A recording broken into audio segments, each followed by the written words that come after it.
بسم اللہ الرحمن الرحیم۔ محترم ناظرین، السلام علیکم ورحمۃ اللہ وبرکاتہ۔ آپ دیکھ رہے ہیں YouTube channel take for Ilyas.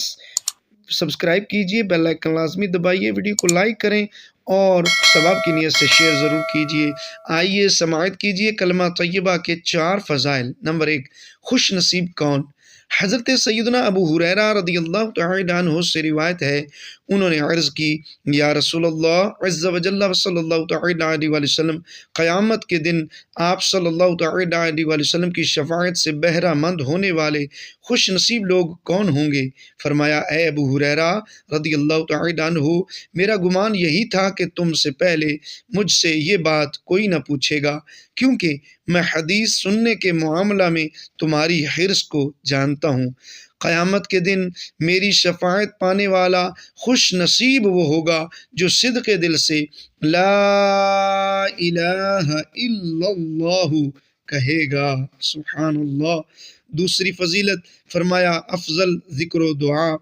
حضرت سیدنا جابر رضی اللہ تعالی عنہ فرماتے ہیں، میں نے شہنشاہ مدینہ، قرار قلب و سینہ، صاحب معطر پسینہ، باعث نزول سکینہ، فیض گنجینہ صلی اللہ تعالی علیہ وآلہ وسلم کو فرماتے ہوئے سنا، سب سے افضل ذکر لا الہ الا اللہ ہے اور سب سے افضل دعا الحمدللہ ہے۔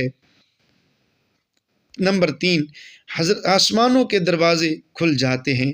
حضرت سیدنا ابو ہریرہ رضی اللہ تعالی عنہ سے روایت ہے کہ نور کے پیکر، تمام نبیوں کے سرور، دو جہاں کے تاجور، سلطان بحر و بر صلی اللہ تعالی علیہ وآلہ وسلم نے ارشاد فرمایا، جس بندے نے اخلاص کے ساتھ لا الہ الا اللہ کہا تو آسمانوں کے دروازے کھول دیے جاتے ہیں، یہاں تک کہ وہ عرش تک پہنچ جاتا ہے، جبکہ کبیرہ گناہوں سے بچتا رہے۔ سبحان اللہ۔ نمبر 4، تجدید ایمان۔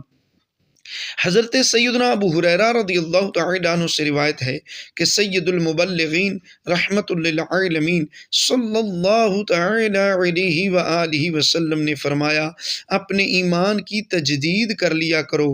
عرض کیا گیا، یا رسول اللہ صلی اللہ علیہ وآلہ وسلم، ہم اپنے ایمان کی تجدید کیسے کیا کریں؟ فرمایا، لا الہ الا اللہ کثرت سے پڑھا کرو۔ سبحان اللہ۔ اللہ رب العالمین ہمیں کلمہ طیبہ شوق و ذوق کے ساتھ کثرت سے پڑھنے کی توفیق نصیب فرمائے۔ آمین بجاہ خاتم النبیین صلی اللہ تعالی علیہ وآلہ وسلم۔